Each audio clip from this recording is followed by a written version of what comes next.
ये क्या हुआ? ये किस तरह का मामला है? हमारे गांव में 2 दिन से सूरज डूब नहीं रहा और दूसरी तरफ तुम्हारे गांव में 2 दिन से सूरज उग नहीं रहा। और नहीं तो क्या। अरे तुमको क्या बताऊं, मेरी माँ को है रतौंधी, वो रात में देख नहीं सकती। अब यहाँ 2 दिन से मेरी हालत इतनी खराब हो गई है कि मैं क्या ही बताऊं। माँ घर के कोई काम कर नहीं पा रही क्योंकि रात है और रात में माँ को दिखता नहीं है। वही तो, लेकिन सवाल यह है कि ये हुआ कैसे, ये बताओ। मतलब ऐसा किसने किया? ऐसी घटना तो भैया मैंने पहले कभी ना देखी। कभी ऐसा होता हुआ सुना है क्या? बताओ। हमारे गांव में दिन और तुम्हारे गांव में रात हैं। वही तो, मुझे तो लगता है कि मैं तुम्हारे गांव आ जाऊं। 2 दिन से सूरज की किरण नहीं देख पाया। ऐसा लगता है कि अंधेरे का साम्राज्य आ गया है।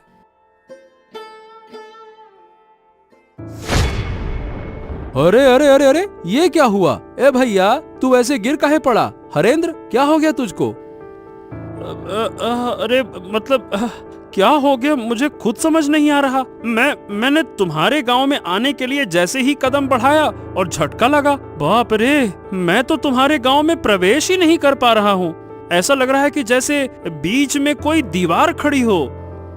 क्या बात कर रहा है? तो क्या हम एक गांव के लोग दूसरे गांव में नहीं जा सकते क्या? वही तो भैया, लग तो ऐसा ही रहा है। लगता है कि इन दोनों गांव के बीच में कोई अदृश्य कांच की दीवार खड़ी हो गई है। अरे अब क्या करूं, मुझे तो समझ नहीं आ रहा। चल, फिलहाल के लिए तू घर जा, अब देखते हैं क्या किया जा सकता है। कोई उपाय मिल जाए तो मुझे भी बता देना।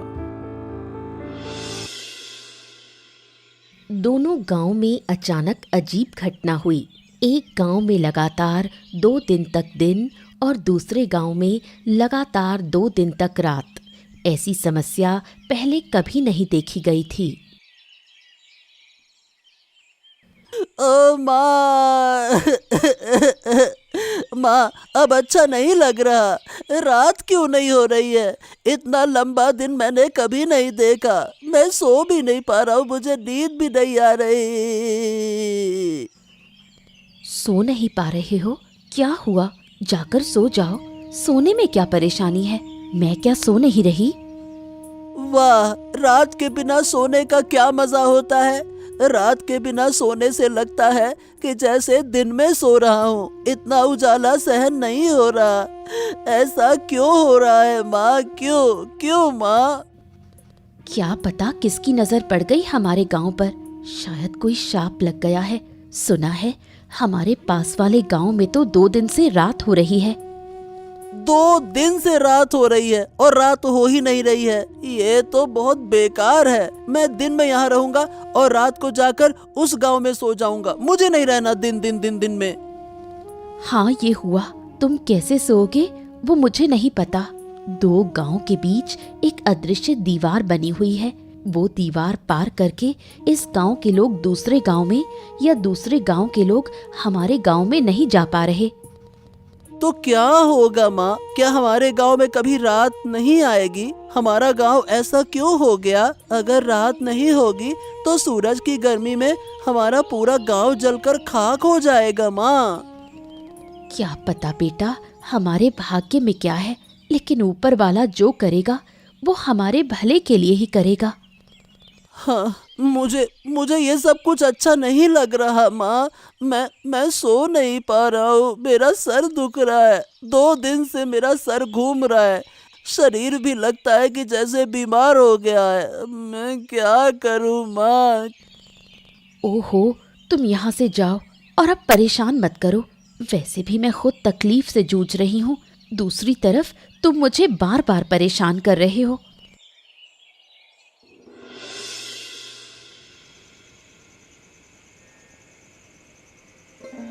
रात के गांव में हरेंद्र की माँ शांता बूढ़ी रहती है, जिसे रात को दिखाई नहीं देता। इस वजह से अब जब गांव में रात हो गई है तो शांता बूढ़ी काफी मुश्किल में पड़ गई है।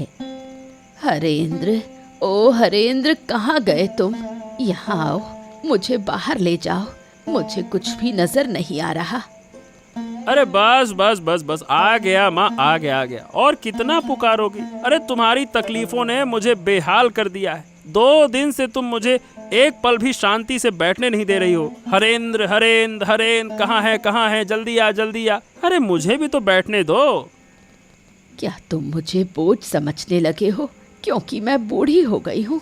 जब मैं स्वस्थ थी तब तुमने मुझे पाल पोस कर बड़ा किया, अब तुम मुझे बोझ समझने लगे। हो, यही तो तुम्हारा तरीका है। दिन रात बस एक ही बात बोलती रहती हो, बोझ हो गई हूँ, बोझ हो गई हूँ। अरे तुम देख नहीं सकती हो तो चुपचाप बैठो तो सही। तुमको बैठना है नहीं, इधर उधर भटकना है। हाँ, अब ये बताओ तुम्हें बाहर जाने की क्या जरूरत है? देखो तो सही, पूरा गांव किसी न किसी समस्या में घिरा हुआ है और तुमको बाहर जाना है। क्या तुम्हें अकेले को समस्या है, गांव के और लोग नहीं? तुम्हें क्यों इतनी तकलीफ हो रही है? ऐसा है अम्मा कि मेरी तरह किसी के पास ये रतौंधी वाली माँ नहीं है जिसे लेकर वो परेशान हो। नहीं तो कोई काम तुम्हारे लिए अब नहीं है। घर के सारे काम मुझे करने पड़ते हैं और तुम्हारी देखभाल भी तो मुझे ही करनी पड़ती है। बस बस, मेरी और देखभाल करने की जरूरत नहीं। जिस दिन मर जाऊंगी उस दिन तुम समझ पाओगे। तुम लोग बड़े होकर शायद बूढ़ी माँ को ऐसी हालत में छोड़ देते हो। ओहो, बस बस बस बस बस, अब ऐसी बातें मत करो। चलो बताओ कहाँ जाना चाहती हो, मैं तुम्हें लेकर चलता हूँ। फिर खाना भी बनाना है, तुम्हें खाना देना होगा, फिर बर्तन साफ करने हैं, तुम्हारा बिस्तर लगाना है, बहुत सारा काम है। चलो जल्दी बताओ कहाँ जाना है। दूसरी ओर दिन और रात वाले दोनों गांव के बीच ही एक बुढ़िया का घर है। बुढ़िया और साधु के बीच काफी बातचीत है। क्या काम किया आपने? आपका तो जवाब ही नहीं। मुझे तो विश्वास ही नहीं था कि आप ऐसा बड़ा काम कर पाएंगे। मैंने पहले कहा था कि मेरी शक्ति पर संदेह मत करना। मेरी शक्ति के बारे में किसी को अंदाजा भी नहीं है। पहले जितना संदेह था अब वो भी खत्म। एक गांव में लगातार दिन और दूसरे गांव में लगातार रात कर देना बड़े बड़े साधु भी ऐसा नहीं कर पाते। तो बताइए, क्या आप खुश हैं? अगर खुश हैं तो अब मेरी फीस मुझे दे दीजिए। मैंने यूं ही रिस्क लेकर ये बड़ा काम नहीं किया। अरे, आपके पैसों को लेकर मैं भाग थोड़ी ना जाऊंगी। मुझे तो बहुत मजा आ रहा है। दोनों गांव के लोग कैसे बेहाल हो गए हैं। मैं आपको जरूर पैसे दूंगी, साथ में इनाम भी दूंगी। आपने मुझे खुश कर दिया। फिर और क्या कहना है? किस्मत अच्छी रही कि आप मिली, तभी तो मुझे ऐसा काम करने का अवसर मिला, वरना यूं ही किसी काम से लाभ नहीं होता। ये सब मैंने सोचा था। मैं चाहती थी इन दोनों गांव को सबक सिखाऊं। अब आपके जरिए मैंने अच्छे से सबक सिखा दिया। अब देखिए धीरे धीरे क्या होगा। दोनों गांव तबाह हो जाएंगे। दिन के बिना रात नहीं बन सकती।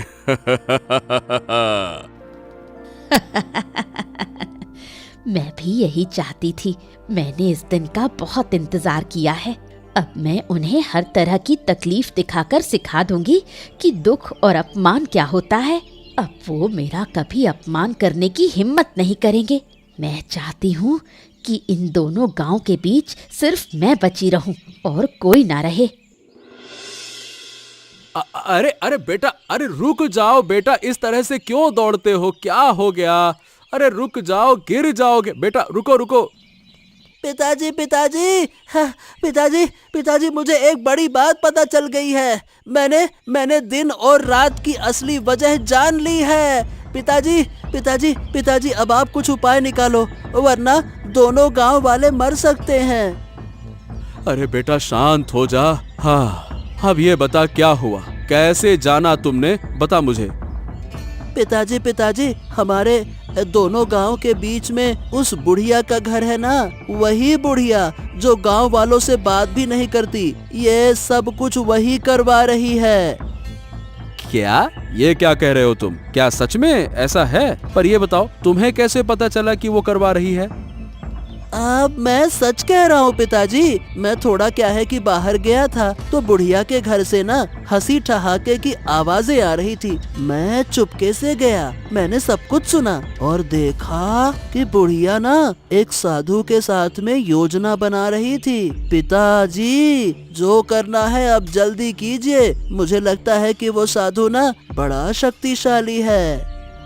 ओ, अब जब सब कुछ खुल ही गया है तो उस बुढ़िया को छोड़ना नहीं चाहिए। वो जिद करके हमारे विनाश की कोशिश कर रही है ना। वही तो, पर ये समझ में नहीं आ रहा पिताजी कि वो ऐसा कर क्यों रही है। मतलब वो हमसे गुस्सा है क्या? और गांव वाले उससे बात क्यों नहीं करते? हाँ, ये सब बातें जानने के लिए अभी तुम बहुत छोटे हो बेटा। चलो मैं जाता हूँ, हरेंद्र से बात करूंगा, फिर हम दोनों मिलकर बुढ़िया के घर जाएंगे और समझाएंगे। नहीं तो इसके अलावा तो कोई और उपाय नहीं दिखता। वही तो पिताजी, जल्दी कीजिए। मुझे उस साधु पर भरोसा नहीं है। बहुत ही बेकार हंसी हंसता है वो पैसे लेकर चला गया और यकीन है कि वो वापस आएगा।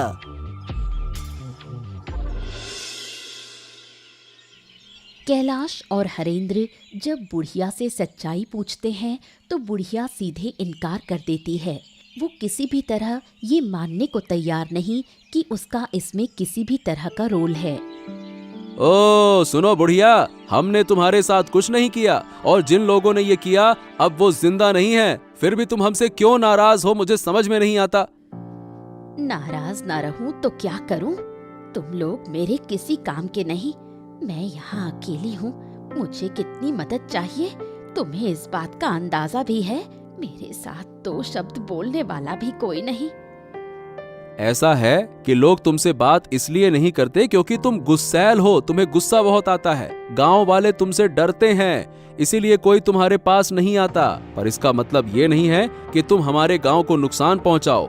तुमने किया या नहीं किया इसका राज खुल चुका है, हम सब जान चुके हैं, इसीलिए इनकार मत करो। तुम लोग मेरा बार बार अपमान करते हो, मुझे बदनाम करते हो। इसका अंजाम अच्छा नहीं होगा। मैंने एक बार सब बर्दाश्त कर लिया। अगर ये सब मेरे साथ दोबारा हुआ तो ऐसा मत सोचना कि मैं तुम लोगों पर रहम कर लूंगी।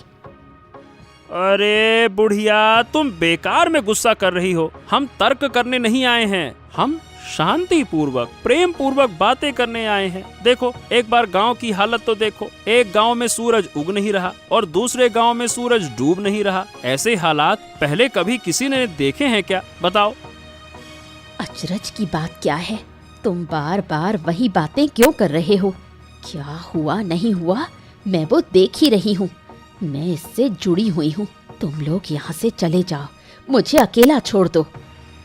तुम अकेली क्यों रहोगी? अरे भाई, लोगों का डरना इसलिए है तुमसे क्योंकि वो तुम्हें जानते नहीं हैं। पर इसका मतलब ये तो नहीं ना कि हम तुम्हारे शत्रु हो गए, हम तुमसे अलग हो गए। मैं अब और कुछ नहीं सुनना चाहती। अगर तुम जाओगे नहीं तो ये डंडा देखा है, इसी से तुम्हें पीट पीट कर लाल कर दूंगी।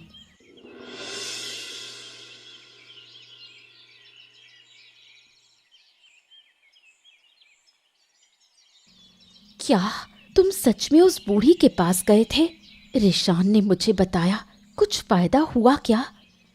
हाँ, जितना समझ में आया उससे ये पता चला कि आराध्या, वो जो बुढ़िया है ना, वो दोनों गांव पर बहुत गुस्सा है। इसीलिए बूढ़ी ने किसी साधु की मदद से हमारे इन दोनों गांव के साथ में ऐसा किया।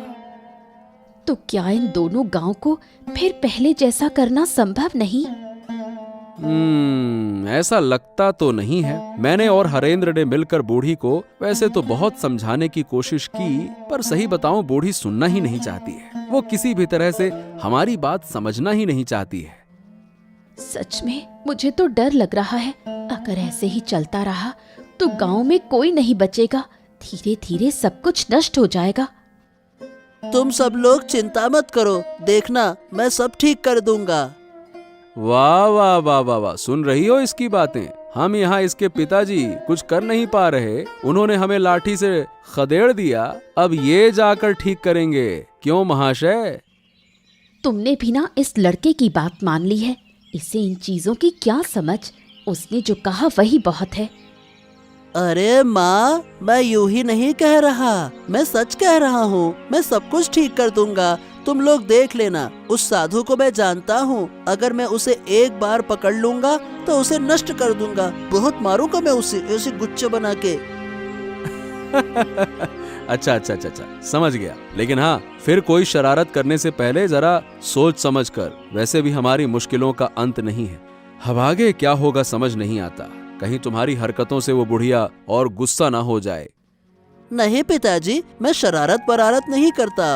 अब मैं बड़ा हो गया हूँ। पर हाँ, आप चिंता मत कीजिए, अब आगे जो होगा अच्छा ही होगा, देख लेना। अब बहुत बातें हो गई, तुम दोनों जाओ और हाथ मुंह धोकर आओ, मैं खाना देती हूँ।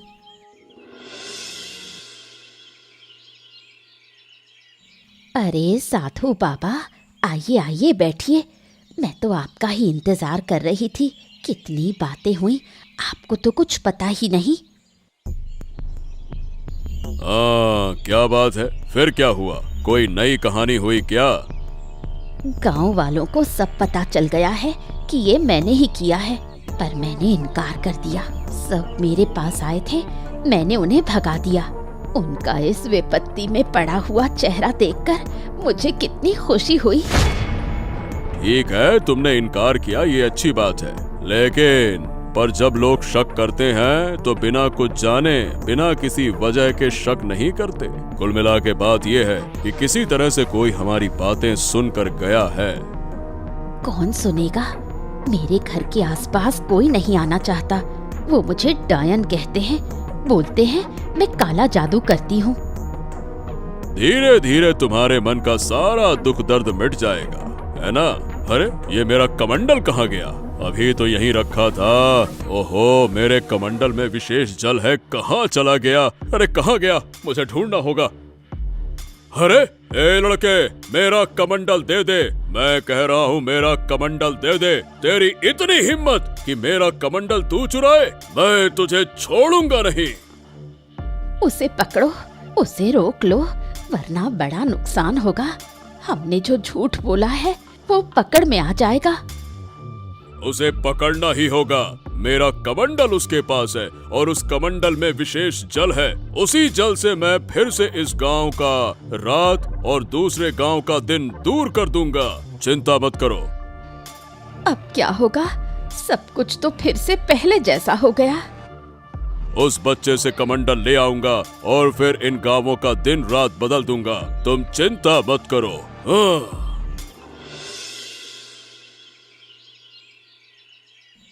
ए लड़के, तेरी इतनी हिम्मत कि तूने मेरा कमंडल छुआ, मैं तुझे श्राप दे सकता हूँ। क्या तू जानता है? मुझे किसी चीज का डर नहीं है। मैंने इन दोनों गांवों को फिर से पहले जैसा कर दिया है। इन दोनों गांवों की दुख चिंता दूर कर दी है मैंने। अरे मूर्ख बच्चे, तू इतना छोटा सा लड़का, पिद्दी सा, तू क्या समस्या दूर कर पाएगा? चल मेरा कमंडल मुझे दे दे। उस कमंडल के पानी से मैं फिर से इस गांव की रात और दूसरे गांव का दिन, ये जो समस्या है इसे दूर कर दूंगा। ला। मैं कभी ऐसा होने नहीं दूंगा। मैं इस कमंडल का पानी फेंक दूंगा, फिर देखता हूँ कि तुम दोबारा से एक गांव में रात और दूसरे गांव में दिन कैसे कर पाते हो। ए लड़के, मुझसे चालाकी मत कर, वरना इसका बहुत बुरा परिणाम भुगतना होगा। बच्चे, बिल्कुल बच्चे जैसे रह, ज्यादा बड़ेपन का ढोंग मत कर, समझा? फिर आप लोग इन दोनों गांवों को इतना नुकसान क्यों पहुंचा रहे हो? आप एक साधु बाबा हो, आप एक साधु महाराज हो, आपको तो गांव वालों की मदद करनी चाहिए ना? बेशक मैं मदद कर रहा हूँ। मैं बूढ़ी की मदद कर रहा हूँ, उसके दुख तकलीफ दूर कर रहा हूँ। ये तुम्हारी समस्या नहीं है और तुम्हारी समझ के बाहर की चीज है। चलो अब लाओ, मेरा कमंडल मुझे वापस करो। नहीं नहीं नहीं नहीं नहीं, मैं नहीं देने वाला। मैंने कह दिया ना, नहीं दूंगा, नहीं दूंगा तो नहीं दूंगा। किसी भी सूरत में तुम्हें ये कमंडल नहीं मिलेगा। ओह, ठीक है, तो अब तू दंड भुगतने के लिए तैयार हो जा, शरारती बच्चे। अरे छोड़ दो मुझे, छोड़ दो, मैं कह रहा हूँ छोड़ दो। अगर मेरे पिता को पता चला तो वो आपको गांव से निकाल देंगे और आप फिर कभी इस गांव में नहीं आ पाएंगे। छोड़ दो मुझे, छोड़ दो। जब पहले मैं तुझे बोल रहा था तो तू तो नौटंकी कर रहा था, अब तू बच कर दिखा। जब अच्छे से बोला था तब तो माना नहीं, तुझे मैं जरूर खत्म कर दूंगा। मेरे साथ शरारत करने आया था ना तू? चल। रिशान को न पाकर कैलाश का परिवार पगला सा हो जाता है। लोग समझते हैं कि इस अनहोनी के पीछे जरूर बुढ़िया का ही हाथ है। बूढ़ी माँ, बूढ़ी माँ, बूढ़ी माँ, हमें बचाओ, हमारी मदद करो बूढ़ी माँ, हम तुमसे हाथ जोड़कर विनती कर रहे हैं बूढ़ी माँ। क्या हुआ? फिर कोई अनहोनी हो गई?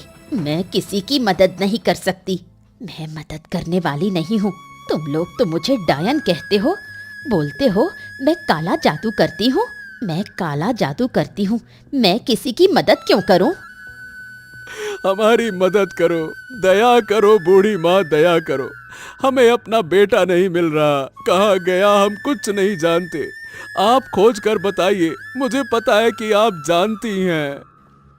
अब बहुत दुख हुआ ना, पर उस दिन जब मैंने गांव वालों के पास जाकर अपने बच्चे के लिए मदद मांगी थी तो तुम लोग कहाँ थे? तब तुमने मेरी मदद नहीं की। क्यों? मैं गरीब हूँ इसलिए? क्या आप ऐसा क्यों कह रही हैं? मैं सही कह रही हूँ, मेरा बच्चा बीमार था। मैंने सबके पास मदद मांगी, किसी ने मेरी मदद नहीं की। सबने मुझे अपमान करके भगा दिया। आखिर मेरा बच्चा मर गया। क्या मैंने कम दुख पाया? अब वो तो हमें कुछ भी नहीं पता था। आप हमें इतनी बेकार नजरों से क्यों देखती हैं? कृपया करके बताइए ना, मेरा बेटा कहाँ है? मैं अपने बच्चे के बिना नहीं जी पाऊंगा, नहीं जी पाऊंगा। जीऊंगी, जरूर जीऊंगी। तुम लोग सब जियोगे, पर अंदर तक तीव्र पीड़ा के साथ जियोगे, जैसे कि मैं इतने समय से जी रही हूँ, अपने बच्चे की यादों को थामे हुए। अरे कैसी इंसान है आप! एक छोटा बच्चा मेरा नहीं मिल रहा, कोई अनहोनी हो गई तो क्या आप थोड़ी सहानुभूति नहीं दिखा सकती? हर समय दुश्मनी, दुश्मनी, दुश्मनी, क्यों क्यों? उन बातों की मुझे परवाह नहीं। जो तुम्हारे भाग्य में लिखा है वही होगा। मैं किसी की मदद नहीं कर सकती, बिल्कुल नहीं कर सकती। तुम लोग यहाँ से चले जाओ। दोनों गांव की समस्या खत्म करने के लिए बेचारे रिशान को अपनी जान की आहुति देनी पड़ी। साधु ने रिशान की हत्या कर उसकी लाश 2 गांव के बीच में फेंक दी।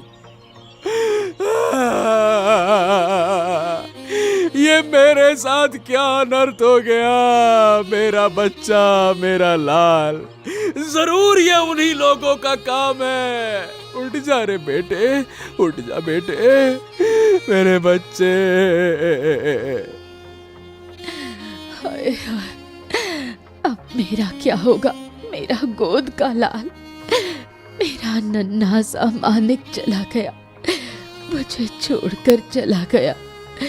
रिशान, तू मुझे छोड़कर कैसे जा सकता है बेटा? बोल बेटा बोल, अब मैं तुझे कभी नहीं डांटूंगा, कभी नहीं। जो कहेगा वही होगा, बस एक बार बोल तो सही बेटा। जिन लोगों ने मेरी गोद से मेरा बच्चा छीन लिया, ऊपर वाला उनका न्याय करेगा। मैं किसी को नहीं छोड़ूंगी, किसी को नहीं बख्शूंगी। शांत हो जाओ, शांत हो जाओ आराध्या। इसका बदला मैं जरूर लूंगा। मैं किसी को छोड़ूंगा नहीं। मेरे छोटे से बच्चे पर जरा सा भी तरस नहीं आया उन्हें। उसने ऐसा क्या किया था जो उसे इतनी बड़ी सजा मिली? मैं छोड़ूंगा नहीं। वो तो छोटा था, उसे क्या पता इन सब बातों का। उन्होंने ये सब कैसे कर दिया? एक छोटे से बच्चे को मार दिया। उनका दिल जरा भी नहीं कांपा। क्या वो लोग इंसान हैं? मैं अपने बेटे के शरीर को छूकर कसम खाता हूँ कि जिन्होंने ये किया उन्हें मैं किसी हालत में माफ नहीं करूंगा। उन्हें सजा जरूर मिलेगी। बस भाई बस बस बस, चलो उठो, अब हमें आगे का इंतजाम करना होगा। चलो रिशान को, बच्चे को लेकर चलो चलो।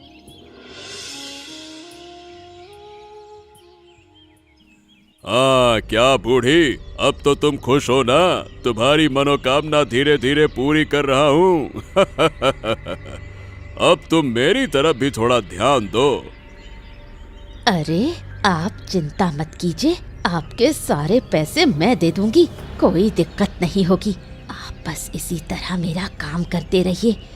मैं इतनी खुश पहले कभी नहीं हुई। अगर तुम चाहो तो मैं तुम्हें और भी खुश कर सकता हूँ।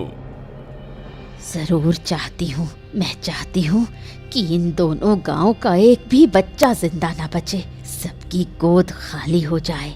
आज जो लोग रो रहे थे उन्हें देखकर मुझे कैसी पिशाची सी खुशी मिल रही थी, क्या बताऊं। बहुत बढ़िया बहुत बढ़िया। तो तुम पैसों का इंतजाम करो, मैं एक एक करके इन दोनों गांव के सारे बच्चों को मार दूंगा। मैं वादा करता हूँ कि इन गांव में एक भी बच्चा जिंदा नहीं रहेगा।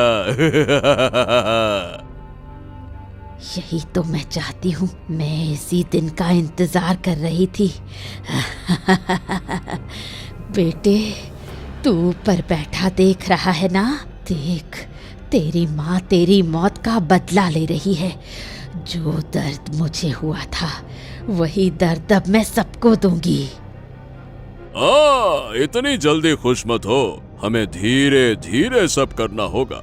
आज से हर रात इन दो गांवों में एक एक बच्चा गायब होगा और मैं उसका बलिदान दूंगा। इससे तुम्हारा भी फायदा होगा और मेरा भी स्वार्थ सिद्ध होगा। कोई दिक्कत नहीं, मैं हर रात तुम्हें बच्चों को पकड़ने में मदद करूंगी। जरूरत पड़ी तो खुद पकड़ कर लाऊंगी। सब मुझे डायन कहते हैं, अब मैं उन्हें दिखाऊंगी असली डायन क्या होती है। तो फिर ठीक है, मैं बलिदान की पूरी व्यवस्था करता हूँ। हर रात एक बच्चे की हत्या करनी होगी, तभी मैं और शक्तिशाली बनूंगा। नहीं, अब ये सब कुछ और नहीं चलेगा। मैंने अपने बेटे को खो दिया है, मैं नहीं चाहता कि किसी और का बच्चा ऐसे मरे। बच्चे को खोने का दर्द मैं अच्छी तरह से जानता हूँ। हाँ लेकिन कैलाश, अब हम करेंगे क्या दादा? वो साधु तो बहुत ताकतवर है, उससे हम लड़ेंगे कैसे? साधु को बाद में देख लेंगे, पहले उस डायन बूढ़ी का कुछ करना होगा। उसका दिमाग खराब हो गया है, बेटे को खोकर पागल हो गई है वो पागल। अच्छा ठीक है, लेकिन हम उसे मार तो नहीं सकते हैं ना? हमने अपने बेटे के शरीर को छूकर कसम खाई है, जिन्होंने ये किया है उन्हें सजा देंगे। उस डायन बूढ़ी से बड़ी सजा और कोई नहीं हो सकती। अच्छा क्यों नहीं मार सकते?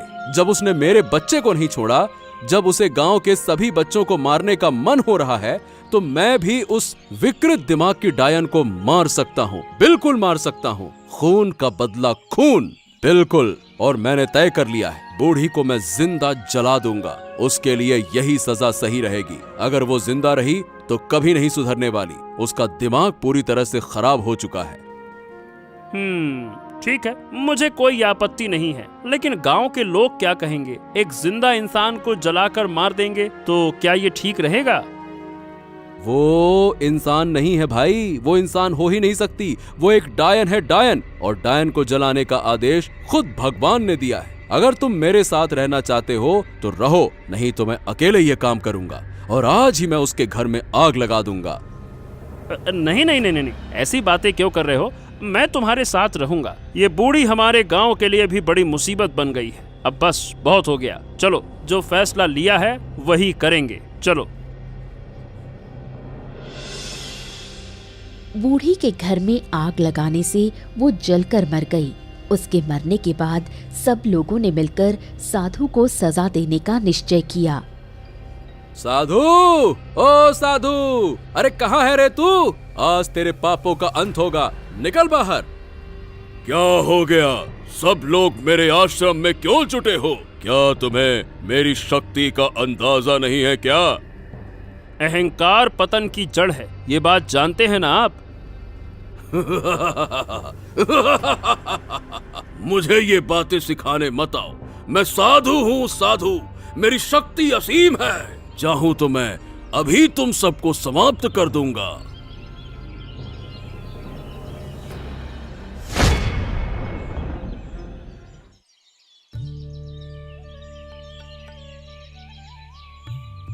हाँ, आखिरकार हमारे गांव से बुरी नजर हट गई। अब हमारे गांव पर फिर कोई विपत्ति नहीं आएगी। अगर फिर कभी कुछ हुआ तो हम सब मिलकर उसका सामना करेंगे।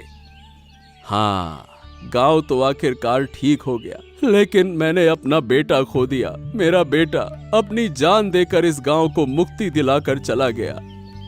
चिंता मत करो कैलाश, जब तक इस गांव के लोग जिएंगे तुम्हारे बेटे को सब याद रखेंगे, सब तुम्हारे बेटे का सम्मान करेंगे। पीढ़ी दर पीढ़ी तुम्हारा बेटा हमारे इन दोनों गांव के बीच जिंदा रहेगा। ऐसा ही हो बूढ़ी माँ, ऐसा ही हो। लेकिन अब से हमें ये भी ध्यान रखना होगा कि बूढ़ी के बेटे जैसा कोई और बच्चा किसी बीमारी में आकर मदद ना पाकर मर ना जाए, वरना हर घर में ऐसी डायनें पैदा हो जाएंगी।